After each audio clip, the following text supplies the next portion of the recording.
Hapana is proud to be the exclusive sponsor of Shorts with Liz Clark. Hello, and welcome back to Shorts with Liz today. I am joined by Jarron Aizen, the founder and CEO of Hapana. Today, we're going to dive into how operator expectations are evolving, what true scalability really requires, and where technology is making a measurable impact on retention and revenue, a near and dear subject to many of our listeners.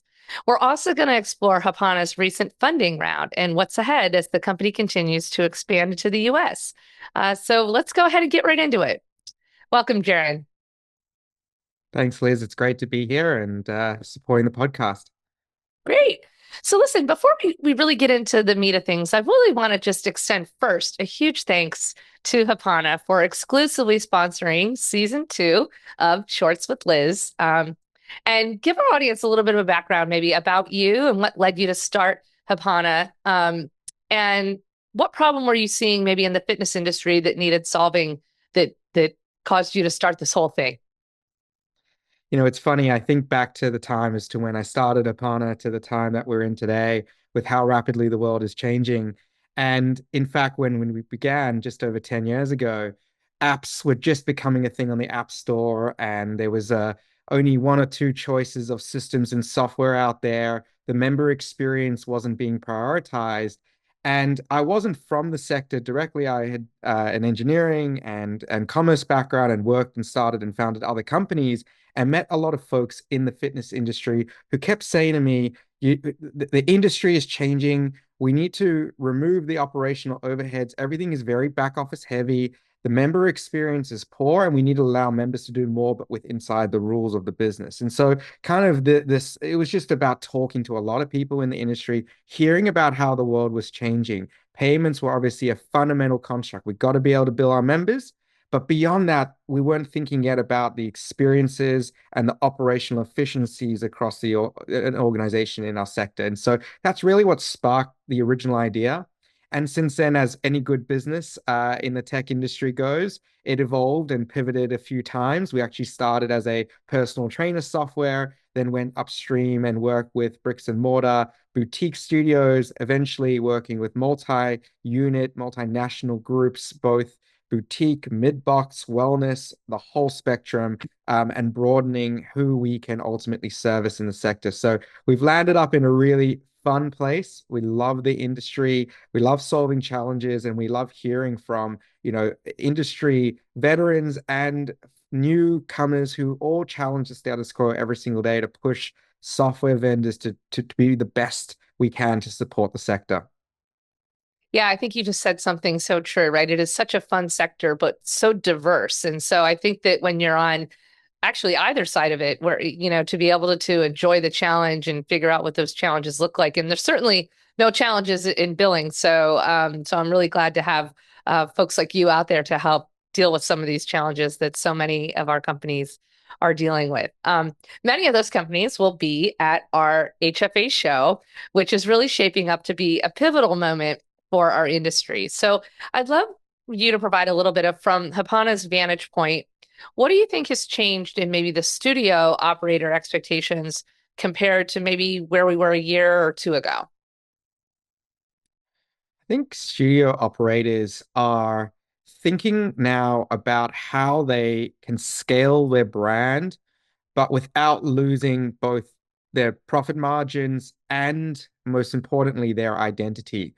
So the market is growing now, which is great. It's actually one of the fastest growing sectors, and it will continue to be that, in my opinion, given how the world is moving so digitally, and fitness and wellness brings people together in person. So I do think we're going to see that even accelerate in the next few years. But that just also means the marketplace is going to get crowded of offerings because it is such a high growth sector, because we're attracting net new people and members that have never even potentially trained before in their entire life to experience fitness for the first time. So in this crowded marketplace, or even getting a lot more crowded, how do you manage the business to drive profitability? How do you continue to maintain staff culture? How do you continue to build connections with your members and your community? And how do you do this where, honestly, in some cases, as much as try to be a forward thinker on the technology side, how does that complement what we must continue to do in person?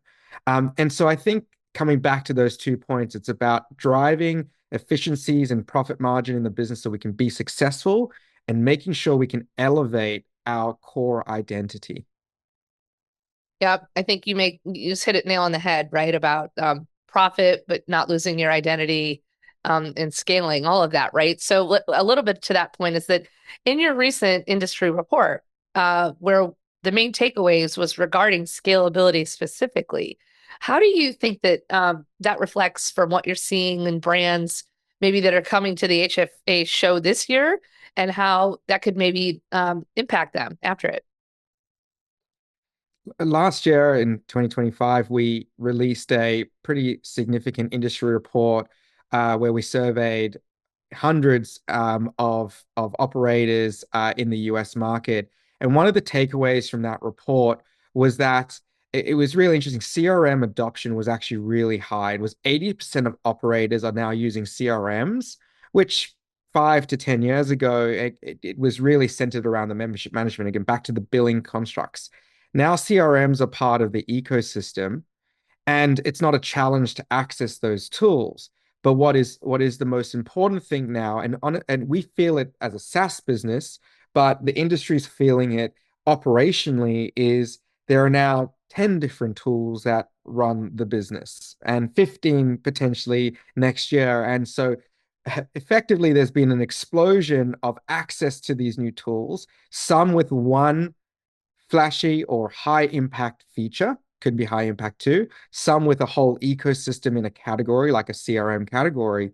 And then we've also started to see how the technology companies will try and consolidate that experience. So for you as an operator, it's actually much more simple because these systems are built natively in-house by those providers, all with a singular experience doing what 95% of the operational ecosystem needs to have. When we think about the ERP systems of today for a fitness operator, it's everything from on the one end, the member white labeled app experiences, the billing, the booking, the reporting, the payroll, through to the CRM, top of funnel nurture. I kind of did that the wrong way around, but it's that ecosystem of tools. And so as an operator right now, and it's important to see what those trends are looking like, because managers and operators are thinking now about consistency, where data resides. So what is the true source of information? What's the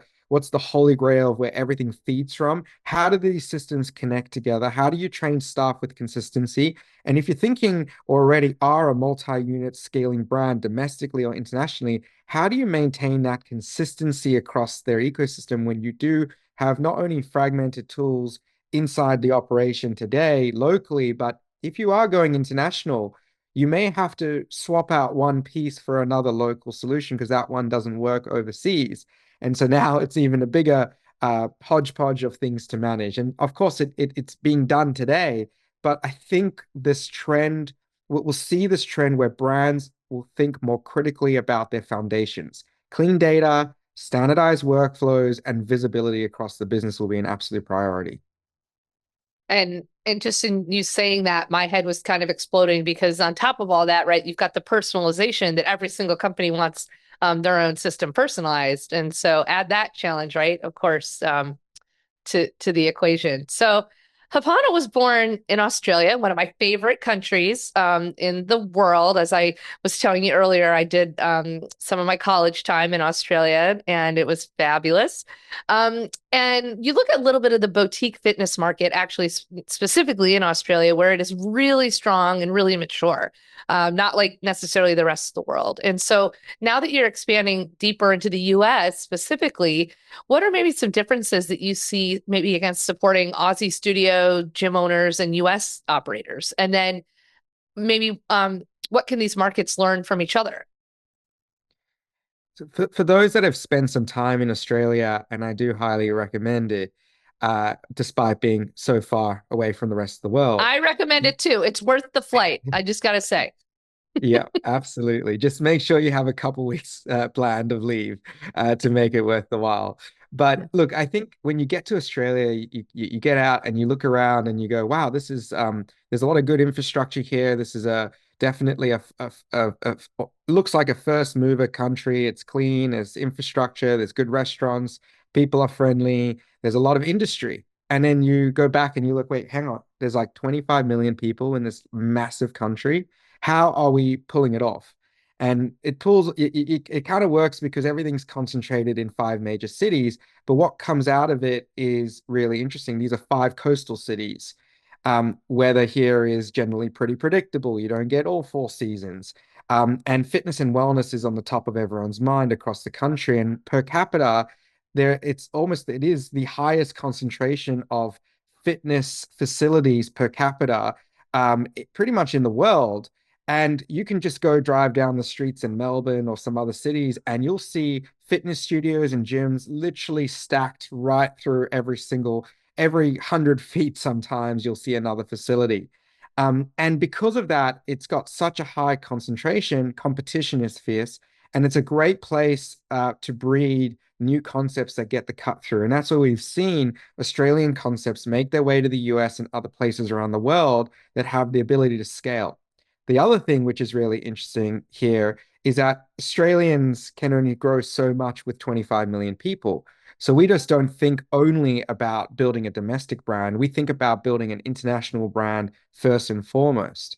And so with that mindset right from day one, it's not just conquer a state, it's conquer the world. And now when we look at the US, obviously sheer volume of number of fitness facilities and operators, etc., is 10 to 15 times that of the total Australian market. But you're starting to see now also a bit more concentration coming in. We're seeing hyper competitive brands find ways to differentiate their products. And this is where I feel like we're we're learning in our home market, taking some of these elements of innovation to international markets. The US is a primary market for us as we start to scale. We have a lot to learn from these Australian brands and have a lot to learn around how we think really large from day one because our market is capped by sheer volume of people. So I think that's just a different way of thinking, and that's where I feel like the being born in Australia has helped us also change our mindset of how we service the world. Okay, I just was having like a pop quiz in my own head for what are these five coastal cities, and so you got to help me out. Okay, so hold on, we got Sydney, we probably got Brisbane, we got Melbourne, and I hope I Yes. said that right. Yep. Perth, Yes. and I got to be missing one. If those are not It's one more, and it's actually the city I grew up in most of my life. It's Adelaide. So Adelaide. that's the south Oh, on the the south coast. capital. The okay, right. Well, it's not. I mean, the capital is another pop quiz because if you were to ask people where the capital is, they may say Sydney or Melbourne, but Sydney and Melbourne basically had a fight, and they put it somewhere in the middle between the two, called Canberra. And so it's not one of those five major cities I say because it's more just services as a capital.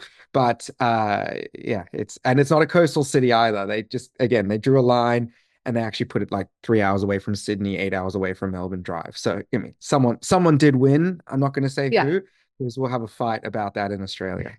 that's so polite of them. I like that.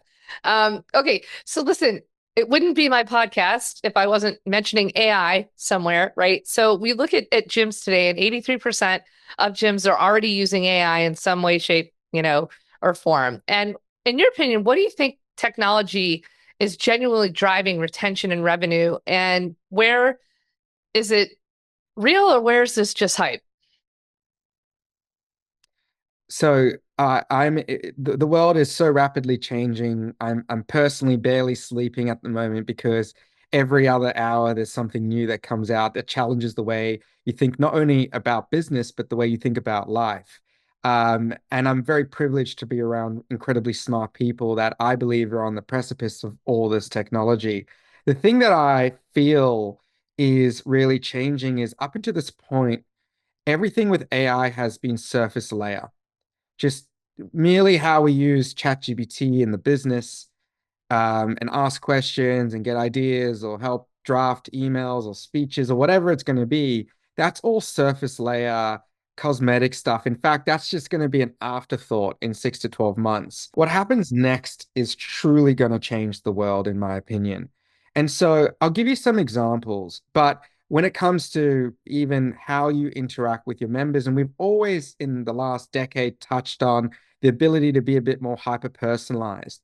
But if you take that concept to your brand, I mean, you think about marketing automation or you think about other retention-based activities. I'll give you an example. Maybe your business charges a dishonor fee for a late payment or failed dishonor payment to your members. And it's a first time bad actor, right? They're a loyal member for the last 5 years and they've just had a blunder 1 week and you know they're going to sort it out. And but you've hit them with a fee because the membership management software says rule is black and white. Here's a fee. You made a mistake, you get charged the fee, and it doesn't delineate between who's a good and bad person based on historical data. Now, if you think about it, if that member has to write in or pick up the phone or talk to the front desk when they rock up the next time, your next move is most likely going to be to waive the fee. So, how do we get AI not just to function within the confines of the rules and then to explain it to a member within the confines of those rules, but how does it actually represent your business in the way that you like would have otherwise run your business? And the big question I ask my team all the time is, as we're building this out, if a member had to go to that operator to ask a question, to get a refund, or to do something like this, and 100% of the time, even 95% of the time, they're going to grant it, then, well, why are we not thinking through that? It's not a black and white on or off functionality. This is an AI actually thinking for the business. And so, a great example is also sort of I had this the other week. I once a week I order an Uber Eats and food comes typically on time and correctly. The other week, for the first time in a year, I got the wrong order. I wrote in, and within 3 seconds, I had a refund. The customer service was through the roof because an AI realized I'm not trying to maneuver through the system, just get some money back. I've never actually lodged a complaint before. Instantaneously, it gave me a refund. That's the level of customer service that we need to learn from other sectors in terms of how they're bringing this AI into the business and then helping it to allow us to be elevated. So again, it's been surface layer and then it moves forward. I'll say one more thing. I came across it's sort of it sits behind the hood, but we're going to be bringing this to operators, and it's a really cool concept. It's called a soul file. Okay. What is the soul of your business? So we always talk about tone of voice and how we like to come across. And even if you try and use AI to write emails to get it to speak like you speak, the tools are getting better and better like that. But how can our businesses define what their soul is, which is based on these rules? Like if you had to say, yeah, I have leniency here, but only if they're, and I like to talk in this way. And if they've been loyal, I'm happy to do this and that. So how does this soul file get created and then be able to represent your business that you're proud of? And then this does it in the same way that you're telling your staff to represent the business. So there's all of a sudden a layer of consistency between the two. And so this is the world that I think we're going into. So again, AI adoption is high. 83% of gym users are already using AI in the business. That's great. But where it's going to go next, it's going to be deeply embodied and coupled with how you actually operate. It will hopefully be trained to think the way you want to think about your identity and your brand to be represented to your members. So it's a fun little transition period, but we're going to get there in the next 6 to 12 months.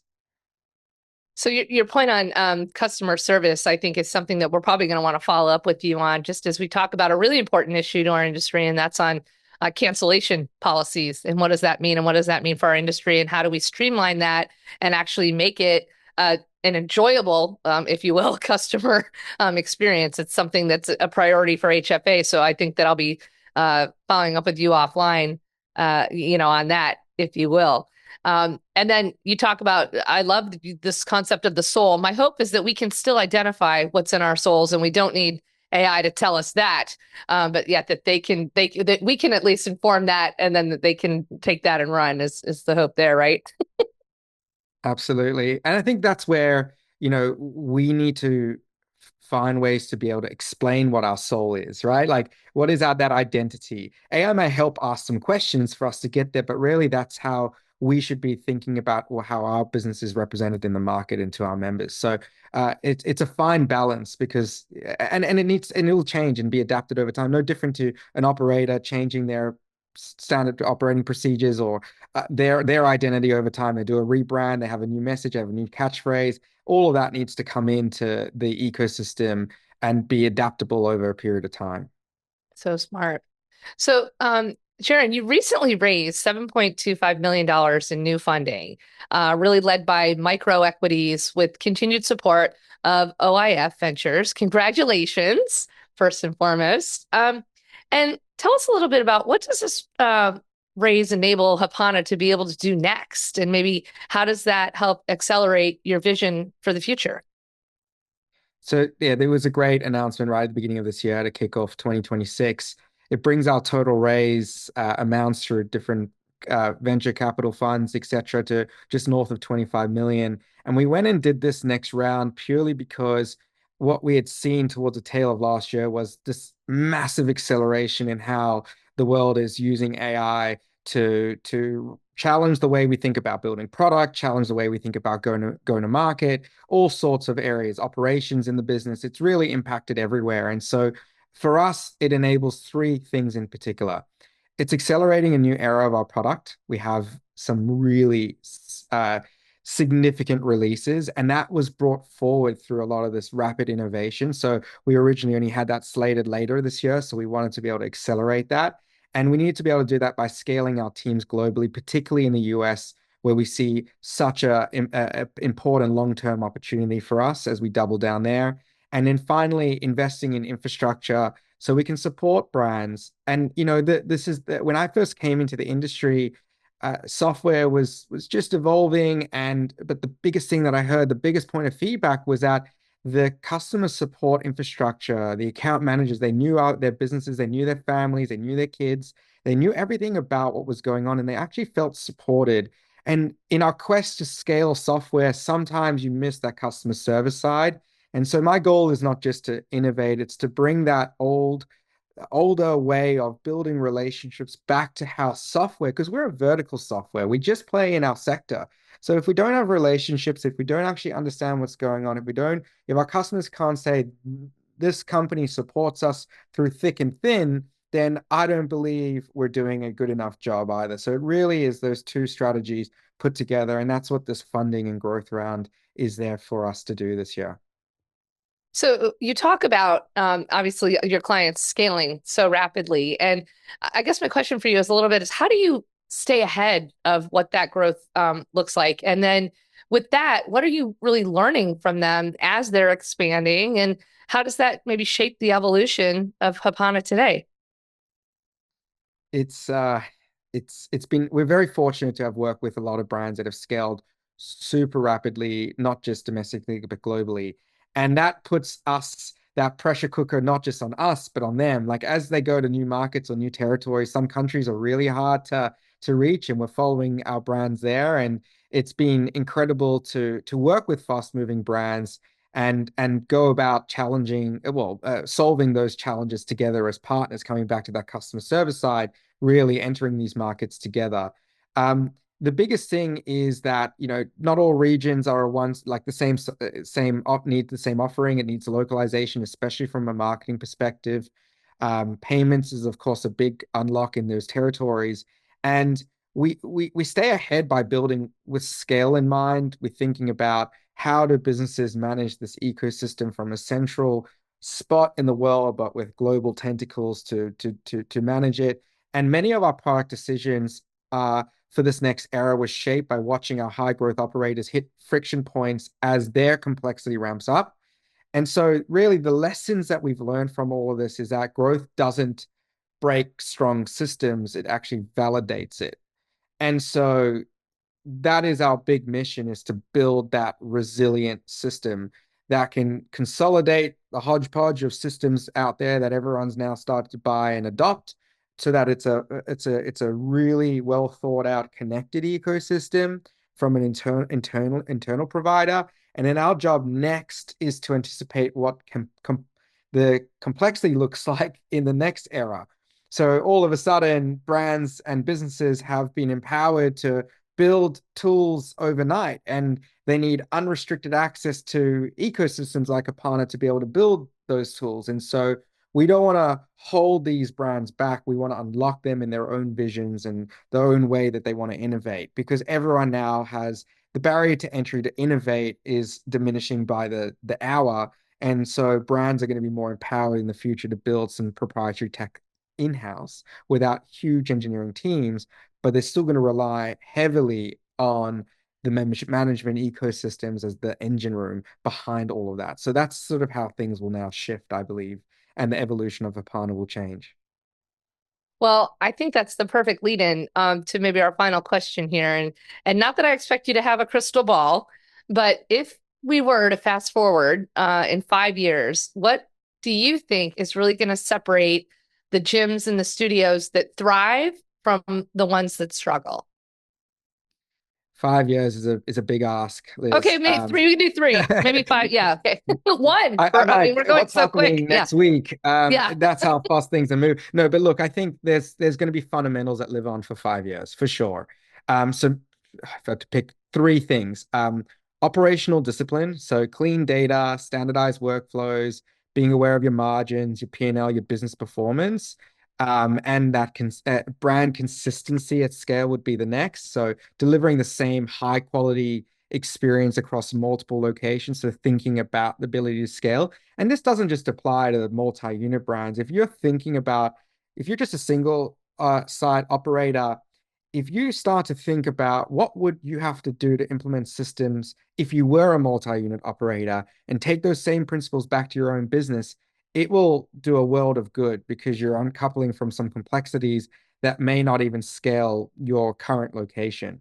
And the third area would probably be the intelligent use of technology. So not just owning a plethora of tools, but actually leveraging these tools to be more proactive, not reactive in decision making, and make sure that when it is proactive and potentially on your behalf, as we've talked about, it's doing that with your identity, your soul, and you know that it's going to be able to represent you the way you would have otherwise done it by hand or calls or in person, etc. I think those are the 3 biggest things that will continue to trend over the next 5 years.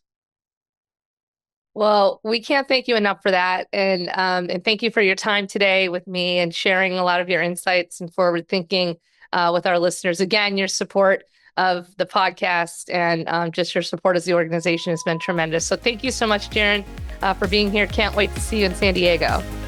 Hapana is proud to be the exclusive sponsor of Shorts with Liz Clark.